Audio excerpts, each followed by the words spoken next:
Now it's time for the Q&A, either from the group here or from people online. We welcome questions, reflections, insights relevant to the topic today. Again, my heartfelt thanks for all the teams for the great research. So I feel really very much impressed how much further you get in the research.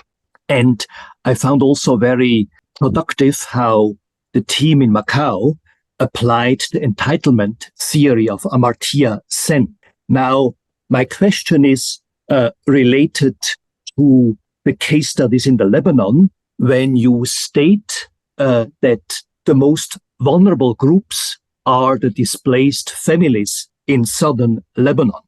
And in the kind of preliminary discussion also, you hinted from Lebanon to the difference to the situation in Gaza. So you have a relative access to this area in southern Lebanon. So may I ask whether Professor Francis Siad or Dr. Rita, how to reach those displaced families in southern Lebanon? What is your suggestion also based on your research?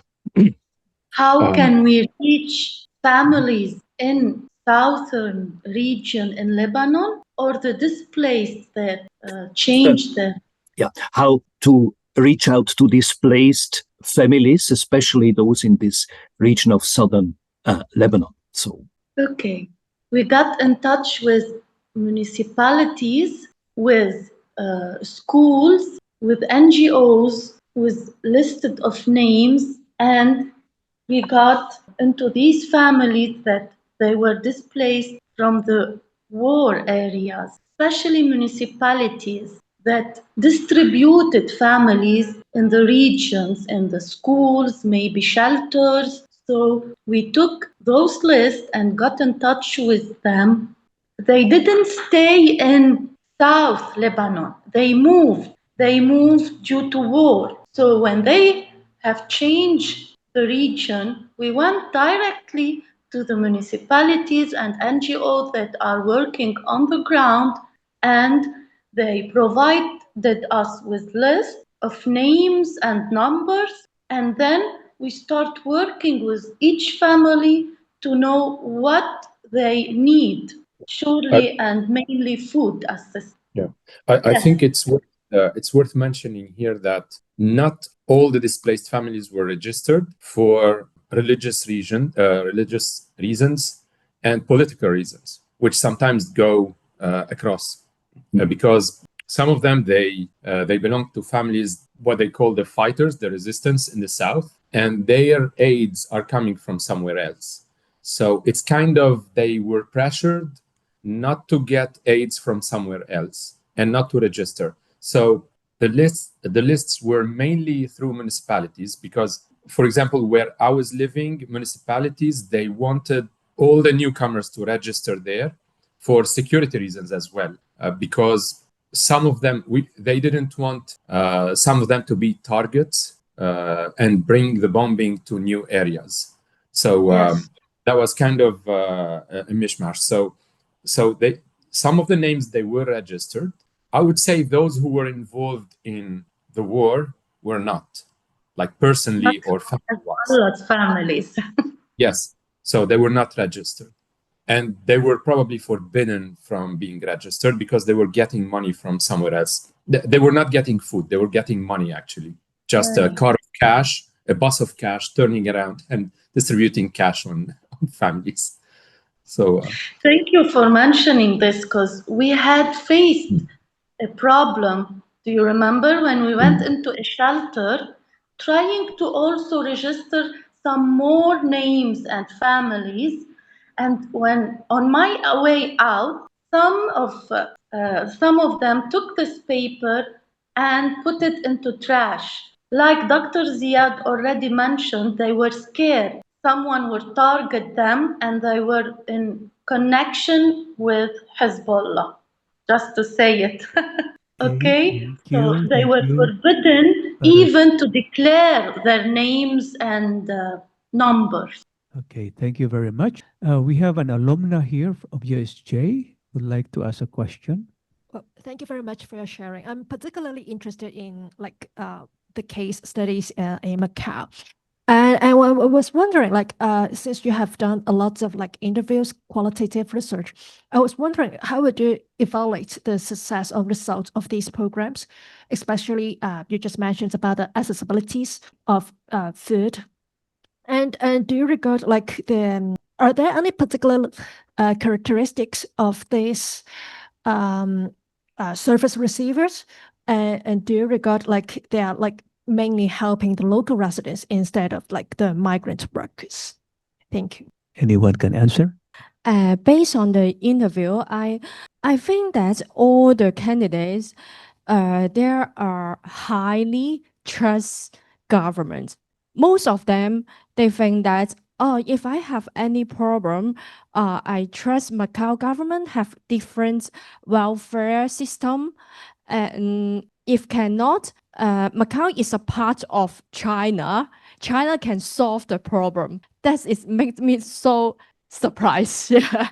You think the programs are provided, let's say, by Oxfam and Caritas and other programs are pretty successful, or are there any shortcomings? And I'm not talking about the shortage of labor. So I mean the design of the program. Oh, but I think the program is successful because, for the example, Caritas is run for the program over 10 years. They separate short term. Their aim have short term, mid-term, long term.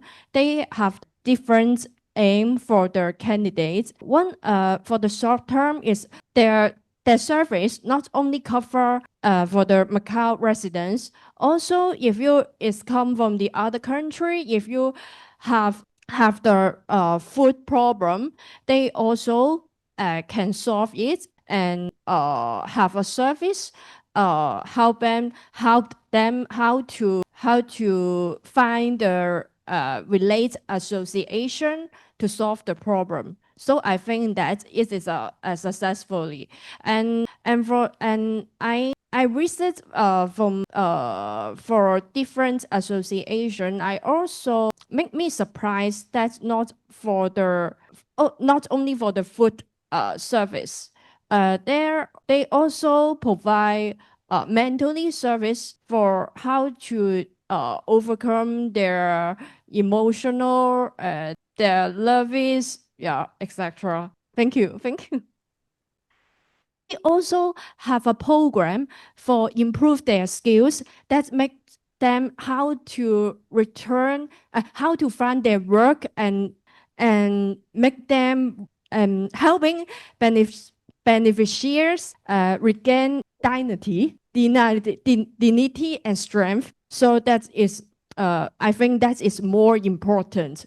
Yeah, I would just like to go back to, I think this was on one of the slides from the Lebanese group, which is so true. And that is that food insecurity is a failure of governance. It's not a question of scarcity of food, and its distribution. I know this for a fact because my family were victims of the Irish potato famine in the mid-19th century. And if we had had programs like they described for Lebanon, if the Lebanon Food Bank had been operating in Northern Ireland in the 1850s or 1840s, who knows? I might have grown up there and not in the US where I did, because people were refugees because of the failure of governance. Now, what I mean by the failure of governance, at the very time that people were starving to death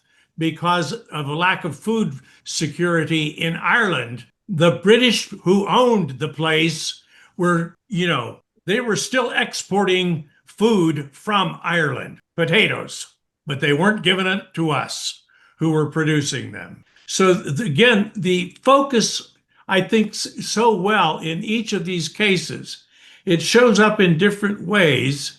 Southern Lebanon being one thing, what may happen in Macau might be another, but it's the issue of governance and the failure of governance to take its responsibilities seriously in this effort.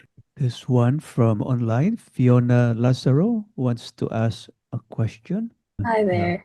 Yeah, okay. I think because it's just so that the no we couldn't have the mic muted until the questions, but I would like to say first of all thank you for giving us some information about food insecurity. I would like to say also that I agree with what Mr. McCann said. I think sometimes it is what happens with the system. I would like to know from all three groups about how we can get updates from all countries about progress and the projects that will that they are working on. If there's like any websites or just further information from each country, especially with what's happening in Lebanon. I think that particular presentation just reminded me that sometimes even though food insecurity is a large issue for every country, that certain situations such as war, which makes it a bit more volatile, and the approach has to be a bit more different compared to maybe the approach of a different country. So I would just to know if there's any resources or websites I can access to learn more about the situation in each country. Sorry, that was a bit long-winded, but yeah.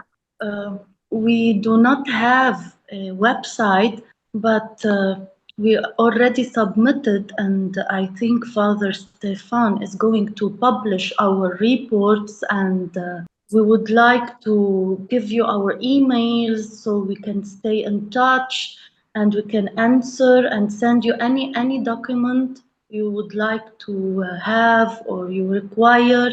So I will put in the chat box my email and Dr. Ziad's email, and we can always stay in touch.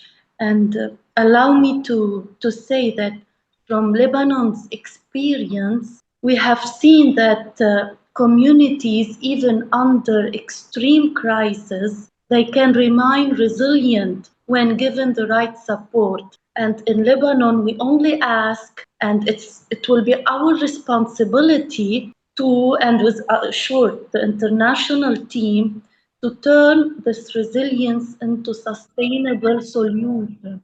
So please, let's stay and keep in touch. And we would love to share any file you would see that you would like to read or anything. Thank you, Ms. Rita. I really appreciate that. Most welcome, dear. Yes, thank you. So, hi Fiona, this is Hi. from Macau. I have the same answer for Macau. We also don't have any website, but as our colleague mentioned, this information and other relevant information related to this issue, I think would be made available by the Ricci Institute, and we can also provide our contact. Similar to Rita's, and I think the Ricci Institute will also provide their contact, and all this work will be published in the Ricci Journal, I think very soon. Yes. I think your question is very important because this is also relevant to what our colleagues from Lebanon mentioned, because they are seeking for, for help, for assisting Lebanon, for example, because I think based on this, if you compare these three different situations, Lebanon is in need, dire need compared to Macau and Dumaguete. I think we have several platforms, especially, with the rise of the different even social media or different communication platforms. I think this is very important for everyone, or as many people in the world, to know about the situation in each country, especially in this case, Lebanon. So I think we can explore these various platforms in order to raise awareness among the, not just people in Macau or in the Philippines, but all over the world, that Lebanon needs help. And there are many platforms available out there, right? Yeah. Okay, thank you. Thank you.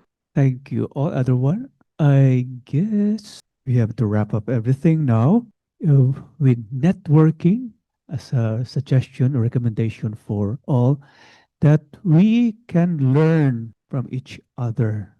many things, no? From Lebanon, from the Philippines, from Macau.